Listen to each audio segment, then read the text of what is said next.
नमस्कार मित्रों, अपन BSc second year में रियल एनालिसिस पढ़ रहे थे, वास्तविक विश्लेषण। और रियल एनालिसिस में अपनी फर्स्ट यूनिट चल रही थी रियल सीक्वेंस। रियल सीक्वेंस में अपन ने लास्ट टाइम फर्स्ट थ्योरम पढ़ी थी, बाल्ज़ानो-वेस्टास थ्योरम, BWT। बाल्ज़ानो-वेस्टास थ्योरम क्या कहती है कि अगर आपके पास कोई सीक्वेंस है, अगर आपके पास कोई बाउंडेड सीक्वेंस है तो उसके पास एटलीस्ट वन लिमिट पॉइंट, कम से कम एक सीमा बिंदु होता है। ठीक है, तो ये अपन ने सीक्वेंस पढ़ी थी। अगर इसमें अपन ने दो केस लिए थे कि अगर इसके लिमिट पॉइंट ये एटलीस्ट वन लिमिट पॉइंट होता है। अगर आपके पास सीक्वेंस बाउंडेड हो तो सीक्वेंस तो बाउंडेड होगी, every bounded sequence has at least one limit point. इसके बाद दो केस पढ़ते थे कि अगर इसके रेंज सेट में फाइनाइट एलिमेंट हो तो वो लिमिट पॉइंट कैसे बढ़ते हैं, और इनफाइनाइट एलिमेंट हो, रेंज सेट में इनफाइनाइट एलिमेंट यानी इसके परिसर में फाइनाइट परिमित अवयव हो तब ये लिमिट पॉइंट कैसे देता है, और अपरिमित अवयव हो तब ये लिमिट पॉइंट कैसे देता है। ये दो केस बना के हमने इस थ्योरम का प्रूव किया था। ठीक है, देखिए अब आगे बढ़ते हैं। अपन पढ़ रहे हैं रियल एनालिसिस, वास्तविक विश्लेषण।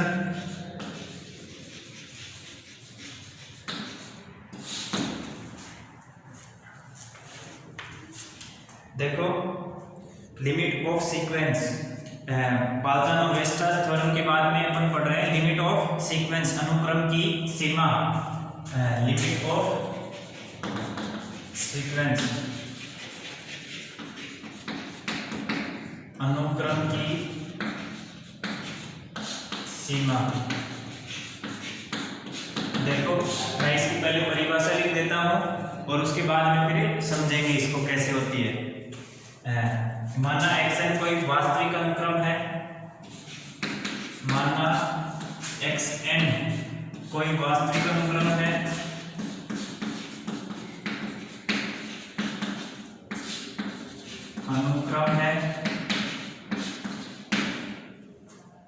तथा t एक वास्तविक संख्या है, t एक वास्तविक संख्या है,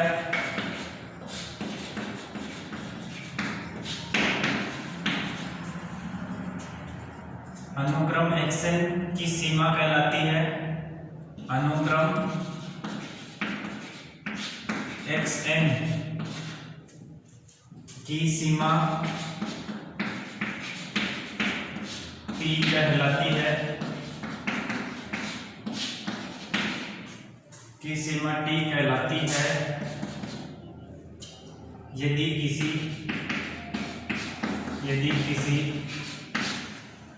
दिए एप्सिलॉन ग्रेटर देन 0 की संगत ऐसा धनात्मक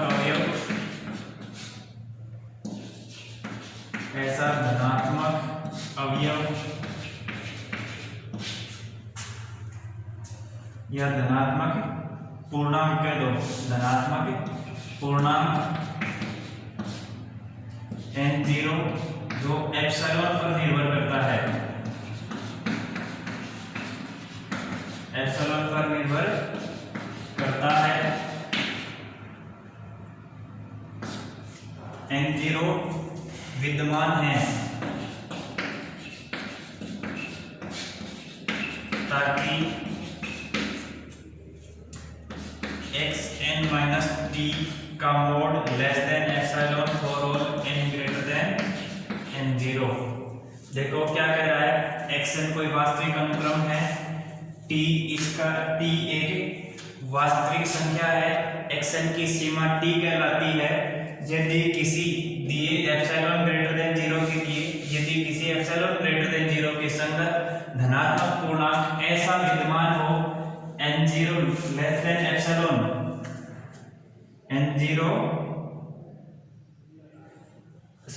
ये एप्सिलॉन ग्रेटर देन 0 के संगत ऐसा धनात्मक पूर्णांक n0 जो एप्सिलॉन पर निर्भर करता है विद्यमान है, ताकि xn माइनस टी का मोड लेस देन एप्सिलॉन हो for all n greater than n0। यानी कि देखो अपन एक ऐसे समझते हैं, ऐसा कोई कर्व है, ठीक है, ये कोई कर्व है, n पे लिमिट निकाल रहे हैं, ठीक है, तो इधर होगा वो l से छोटा होगा, तो मैं इधर वाले को लिख रहा हूं l माइनस एप्सिलॉन, और इधर वाले को लिख रहा हूं l प्लस एप्सिलॉन। यानी कि इस साइड में जो होगा वो l से छोटा होगा, इस साइड में जो होगा वो l से बड़ा होगा। तो l पे अपने को लिमिट निकालनी है। अब देखो l पे लिमिट निकालनी है, तो ये जो कर्व है इस कर्व की लिमिट l पे ही आएगी, और इसको मैं l पे इस कर्व की वैल्यू t मान रहा हूं, ठीक है। जैसे जैसे ये l की तरफ लेफ्ट साइड से l की तरफ अप्रोच करेगा, कर्व t की तरफ अप्रोच करेगा, जैसे जैसे ये l की तरफ अप्रोच करेगा ये कर्व t की तरफ अप्रोच करेगा, और जैसे जैसे राइट साइड से ये l की तरफ अप्रोच करेगा ये कर्व इधर से भी ये t की तरफ अप्रोच करेगा। यानी कि l पे इस कर्व को मैं अगर fx मान लूं तो limit x tending to l negative की तरफ से आ रहा है, तो इसको मैं लिख रहा हूं l नेगेटिव, यानी कि लेफ्ट हैंड साइड fx, इधर से भी ये t पे अप्रोच करेगा, और limit x tending to l positive, यानी कि right hand limit right side से ये l की तरफ अप्रोच करेगा, तो fx बराबर भी t आएगा। और ये देखो लेफ्ट हैंड लिमिट और राइट हैंड लिमिट अगर दोनों t पे अप्रोच कर रही हैं तो इस फंक्शन की लिमिट भी क्या होगी, t ही होगी, ठीक है। तो जो सीक्वेंस है, सीक्वेंस एज ए फंक्शन ही है। सीक्वेंस में क्या है, एक फंक्शन है, एक मैपिंग है xn, एक मैपिंग है जो n से किसी वास्तविक संख्या a पे मैपिंग है। इसको क्या बोलते हैं, अगर मैं इसको डोमेन और कोडोमेन की भाषा में बोलूं तो ये क्या बनेगा, ये डोमेन और ये अगर कोडोमेन हो, एवरी डोमेन के प्रत्येक अवयव की यूनिक इमेज कोडोमेन में हो तो फंक्शन कहलाता है। तो यहाँ xn एज ए फंक्शन ही है, और फंक्शन की जैसे लिमिट निकाली है ऐसे ही इसकी लिमिट निकालेंगे, और ये x की जगह xn मान लो इसको, ठीक है।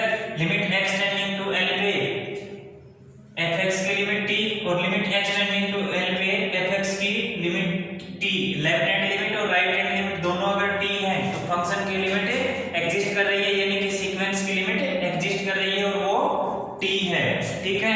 अब देखो n greater than equal to for all, प्रत्येक n के लिए जो n0 से बड़ा है प्रत्येक के लिए उसकी लिमिट t आएगी, और इन दोनों का मोड इससे कम आएगा, एप्सिलॉन से अपन जितना छोटा सोच सकते हैं उसका उससे भी कम आएगा। यानी कि ये एटलीस्ट xn और t दोनों एक पॉइंट पे मिल जाएंगे, अप्रोक्सीमेट लगभग 0 के बराबर होगा, और एप्सिलॉन तो 0 से बड़ा है, ठीक है। तो इसलिए इसकी limit xn minus t less than epsilon होगा for all n greater than n0 के लिए, ठीक है। आया समझ में। अब देखो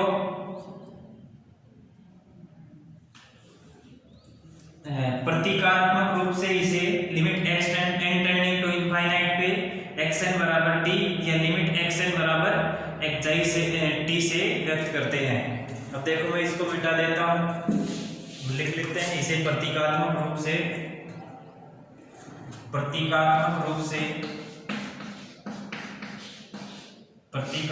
रूप से इसे limit n tending to infinite पे limit n tending to infinite xn बराबर t या limit xn equal to t से व्यक्त करते हैं,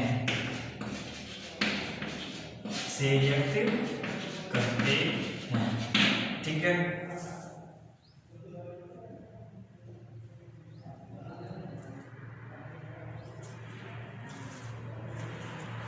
अब देखो ये अपनी लिमिट की डेफिनेशन हो गई। ये इसका नोटेशन हो गया limit n tending to infinite पे xn बराबर t या लिमिट xn बराबर t। n tending to infinite लगाने की जरूरत है नहीं भी पड़ती है, ठीक है, नहीं लगाए तो भी कोई दिक्कत नहीं है और लगा दे तो भी बहुत अच्छी बात है। और xn और t का डिफरेंस अपन चाहे उतना छोटा हो सकता है। xn ये सीक्वेंस है और t ये लिमिट है। xn और t का डिफरेंस यानी कि xn जब t पे आ जाएगा तो इन दोनों का डिफरेंस 0 हो जाएगा और 0 हो जाएगा तो एप्सिलॉन, प्रत्येक एप्सिलॉन के लिए एप्सिलॉन 0 से बड़ा है, लेकिन हम जितना छोटे से छोटा सोच सकते हैं ना उस एप्सिलॉन के लिए भी ये हमेशा सत्य रहेगा। अगर इसके लिए सत्य नहीं है तो limit n tending to infinite पे xn की लिमिट एग्जिस्ट नहीं करेगी, ठीक है। तो ये है। अब इसके बाद में दो छोटे छोटे नोट हैं, टिप्पणियां हैं, वो टिप्पणियां लिख लीजिए।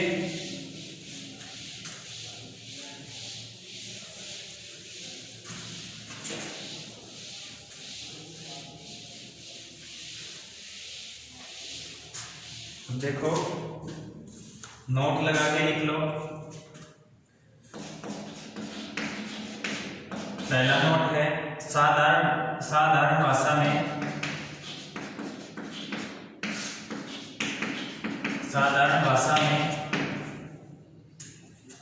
xn माइनस t का डिफरेंस अगर एप्सिलॉन से छोटा हो और all n greater than n0 का अर्थ है कि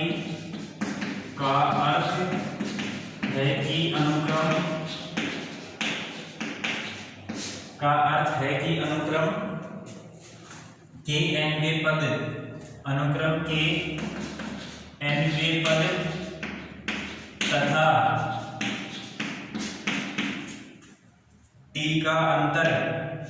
t के अंतर का मापांक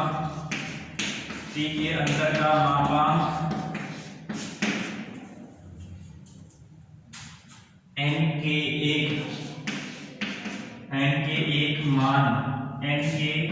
एक मान n0 के बाद इच्छानुसार न्यून बनाया जा सकता है।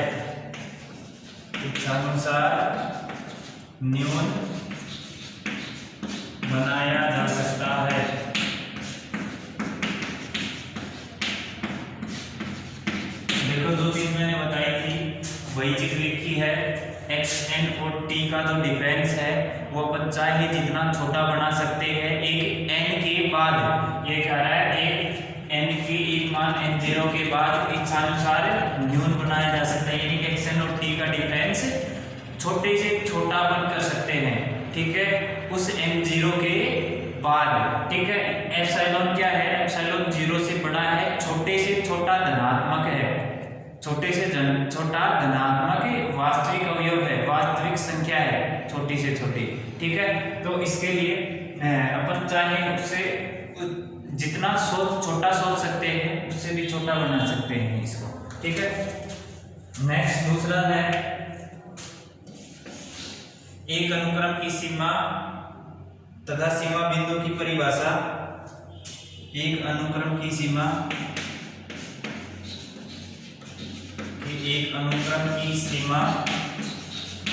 तथा सीमा बिंदु की परिभाषा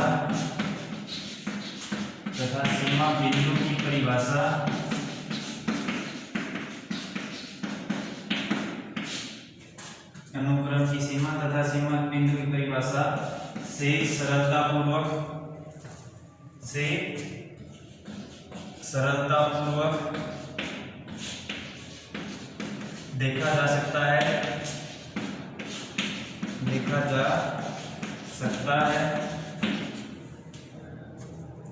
कि अनुक्रम की सीमा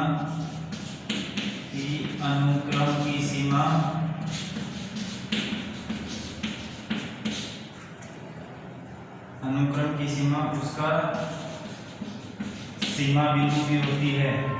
अनुक्रम की सीमा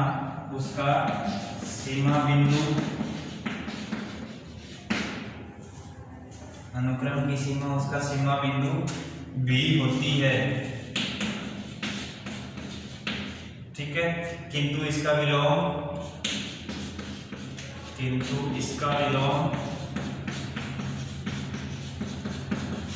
सदैव सत्य नहीं है।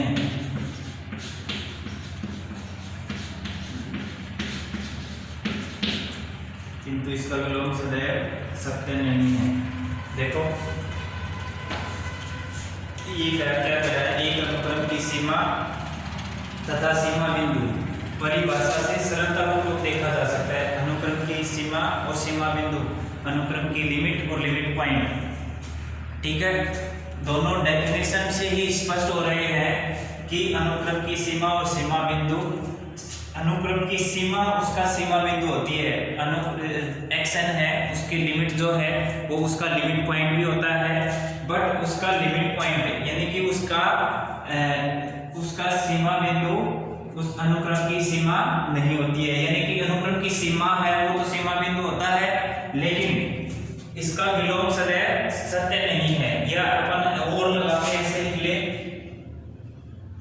और लगा के ऐसे लिख लो कि अनुक्रम की सीमा, अनुक्रम की सीमा इंप्लाइज अनुक्रम का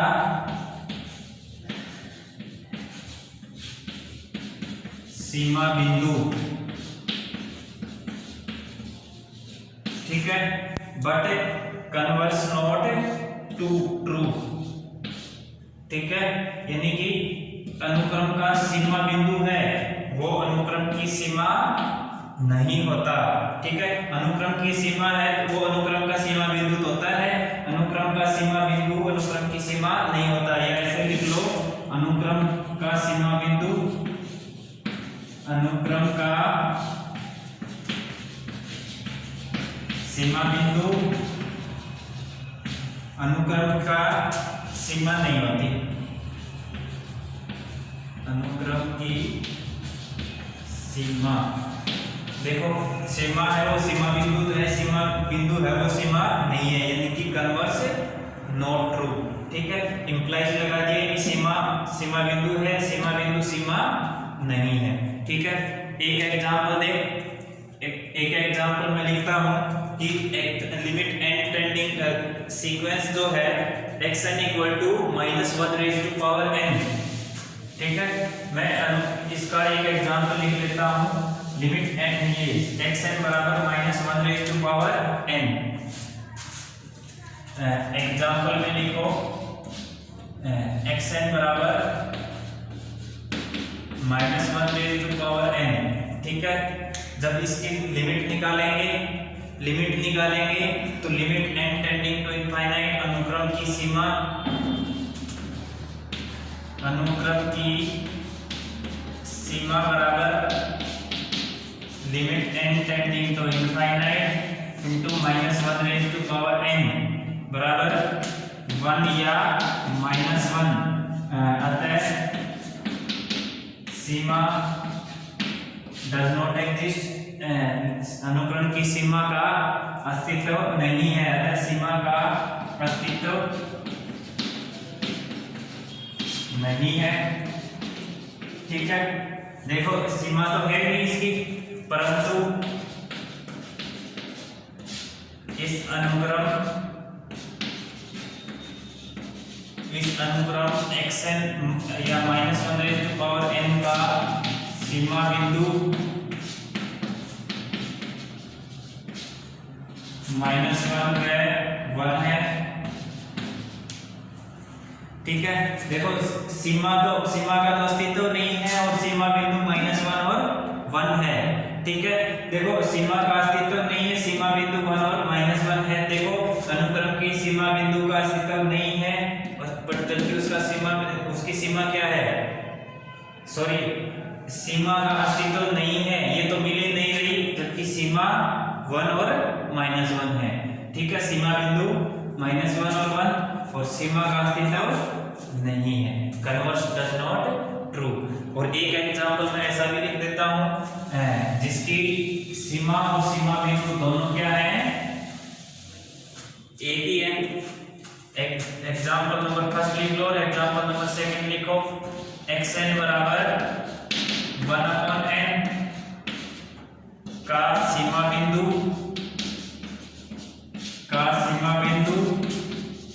तथा सीमा दोनों समान है, जो कि 0 है,